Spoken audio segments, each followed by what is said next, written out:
Peoples party وفاق کی خوشبو ہے مگر آج صوبائی تعصب کی بو آ رہی ہے۔ تاہم اب سندھ کا نہیں صرف پاکستان کا چلے گا، وزیر خارجہ شاہ محمود قریشی نے واضح کر دیا۔ قومی اسمبلی اجلاس میں خطاب کرتے ہوئے کہا کہ ایک طرف کورونا وائرس اور دوسری طرف معاشی بحران ہے، ہمیں کورونا کے ساتھ بھوک اور افلاس کا بھی مقابلہ کرنا ہے۔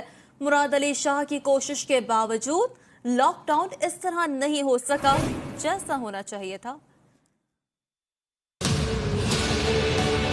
دوسری جنگ عظیم کے بعد دنیا نے اتنا بڑا بحران نہیں دیکھا جو آج دنیا جس سے دوچار ہے۔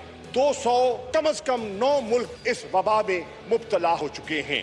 کوئی دنیا کی حکومت ایسی نہیں تھی جو مکمل طور پر اس سے نبرد آزما ہونے کے لیے تیار دکھائی دیتی ہو۔ تو اس لیے ہمیں مل بیٹھ کر تدابیر سوچنی ہوں گی، ہمیں مل بیٹھ کر حکمت عملی اپنانی ہوگی۔ جو ہیلتھ کا سیکٹر ہے یہ بنیادی طور پر 2010 میں ڈیوالو ہو چکا ہے اور اس کا بنیادی ذمہ داری صوبائی حکومتوں کو منتقل ہو چکی ہے 18ویں ترمیم کے بعد۔